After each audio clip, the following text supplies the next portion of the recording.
come through in the clutch, leaving all these haters crushed. Take a look in the mirror, only competition's us. So we got Chris Gulick. Thank you very much, Chris Gulick, for coming to Clutch Studio. Glad to hang out, brother. It's an honor. We're always humbled when Chris is able to, bestow his presence on us, man, because it's something for us. We truly enjoy having him I'm just around, lucky to get to hang out with you guys.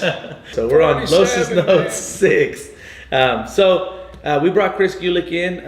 Really, Chris Gulick and I have been able to have a chance to sit back and just kind of tell Chris a little bit about my life.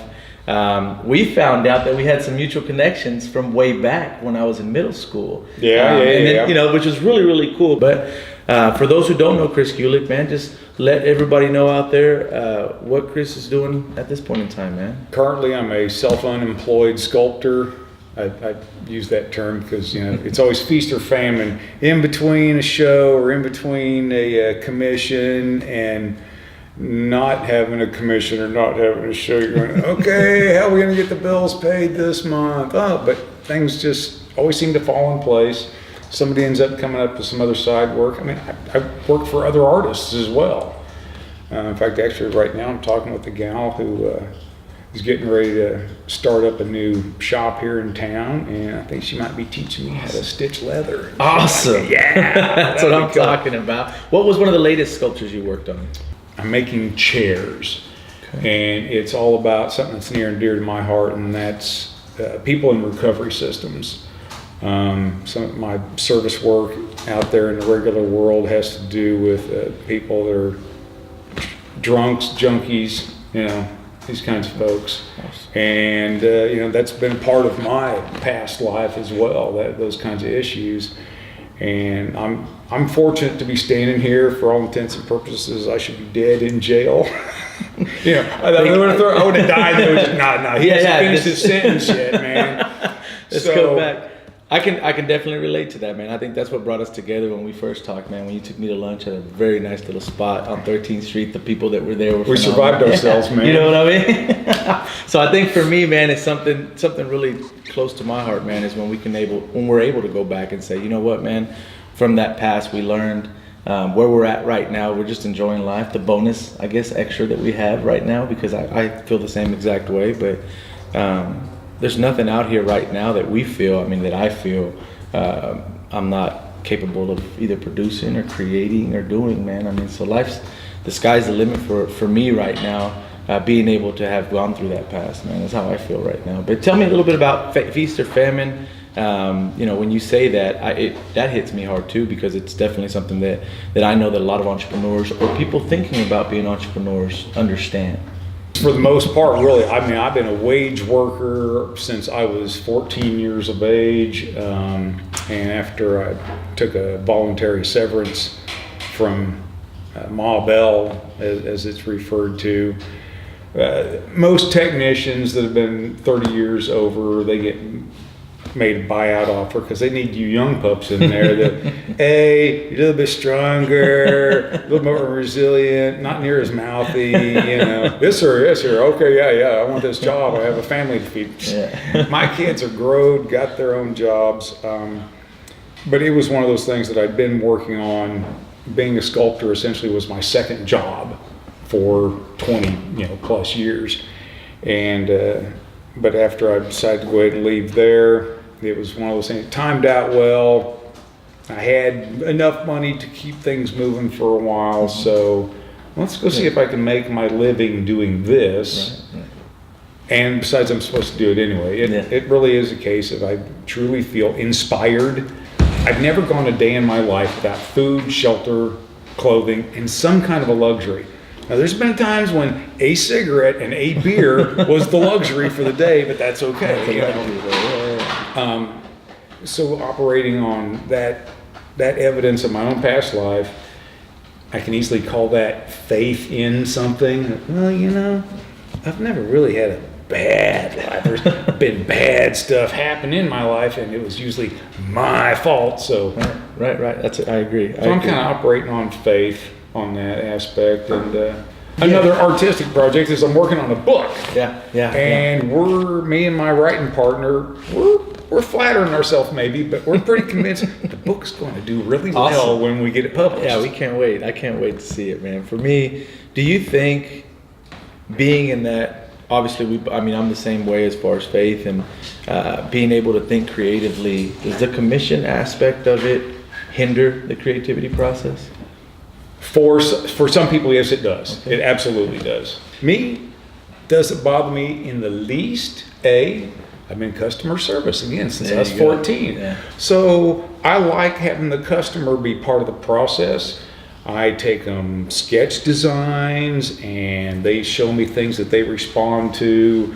And then I build up a pair of maquettes. It was a lesson I learned from another, one of Wichita's longest time public commission artists, my buddy Terry Corbett.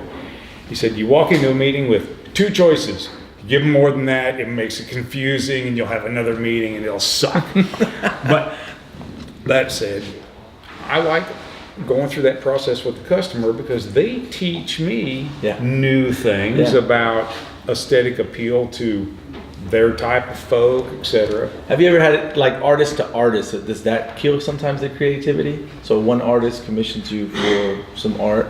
I know for us, collaborations that we've had, artists that we've had. No, not well. There again, not for me. And I think, and I go back again to the idea about the customer service. Yeah. I always end up getting to do whatever I want to do anyway because I just bring everybody full circle. Right. It seems like it always comes right back around to the very first thing I showed them to begin with. Tell me what you think. I mean, as far as Wichita right now, where you see the scene for the arts. Where you attend obviously a lot of the Final Fridays. You've been to those hopefully since they first started. But where do you see it going? Where do you see right now that could use some help? Where can individuals like yourself and myself get more involved, or what do you see? What do you see where it's going? Well, there's nothing. I'll be so bold to say there's nothing going on in this town that I already haven't seen, if not here, but from somewhere else. Okay. Yeah. But that said, the thing I think is the most important right now is my children's generation, you guys, continuing on with what you apparently have been inspired to do. But I have absolutely nothing but the greatest respect and faith for the things that I've been seeing happening with quote unquote the younger generation. But here's what my concern about the arts and more the artists. Mm-hmm. Wichita is a small secondary metro. That's what we are. We're the world's largest small town. We all know that, and we can joke about it, but it's a fact. And I hear you talk a lot about analytics and things like that, so people need to keep those kinds of things in mind. What's one of our key large industries we do here? We build jet airplanes for billionaires. Yeah. Do you see one for sale around here on this block? We don't sell those things to ourselves.